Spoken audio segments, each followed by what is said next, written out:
Aero doing his place in the house. Good.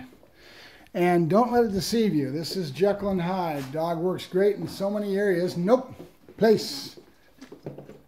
Smash. Good. And then he has his flash points. And those flash points are very dangerous and need to be worked with. And it's going to take a while to get them extinguished and done. His major spot is in the kennel. I tried to put him in a crate yesterday, and he has the same behavior. So it's very dangerous. I've got to try to figure out how to be able to get this dog good into a crate where he doesn't flash on me like that, so that I can manage him. So I can put him in the back of the truck, kennel him up, take him places, and do things with him. And when you've got that behavior, it makes it very dangerous. So we're going to try our best to try to extinguish this, but it's going to take some work. He is definitely ingrained with the behavior. And like I said, it's very dangerous. He would be termed what you call a dangerous dog. Good. Right now I'm teaching him duration marker, where he's learning to stay. He already knows to stay, but I'm teaching him the duration marker, which is good, so that he starts to learn he's supposed to hold behavior. Good boy, good.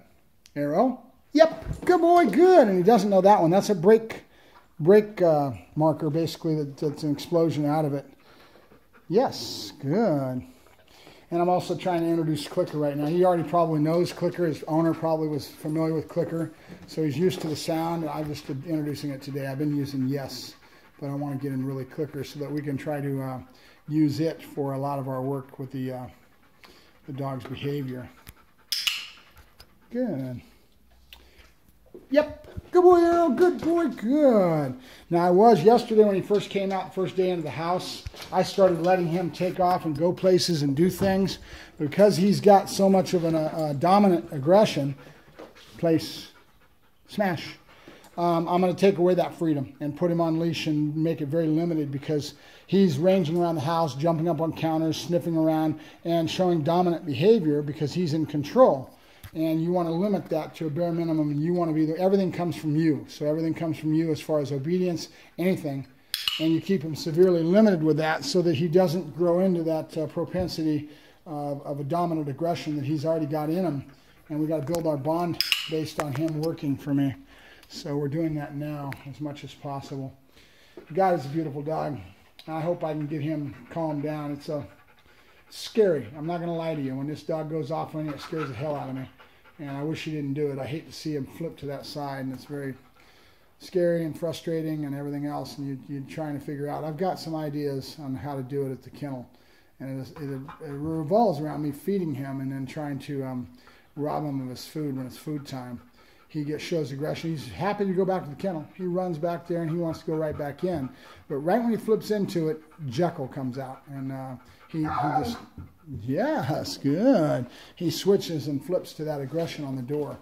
So that's what we're trying to avoid right now, trying to figure out how to recondition that and extinguish that behavior.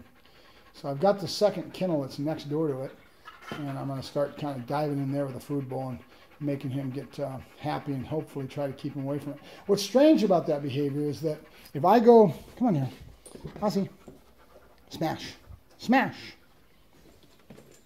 good. If I go to the kennel with the food bowl without putting him in, he's already in there, he's in the kennel, and I walk up to the door with the food bowl, his behavior is totally different. He knows I'm going to come in and feed him, so he sits there and waits. I open the door, talk him into it, put him on the back pallet in the corner back there, get a sit out of him, get a wait, and put it down. It's only when I walk up to the kennel with him that he turns around and flips and goes off me aggressively. So it's a very different behavior that's, you know, like I said, kind of dangerous. And I'm trying to poke on things now. And he's got so much perspective, potential, I guess is the word I was looking for. But it's also scary if you let this stuff loop. Yes. And then he could flash at any time and chew you up one time. And that's what happens to a lot of trainers. They start to really give the dog the trust, and when they least expect it, the dog goes off on them. So I don't want that to happen to me. So I'm being very aware of it, trying my best to get in line with what we got to do. All right, that's it with me and Aero today. I'll talk to you guys later. Bye-bye.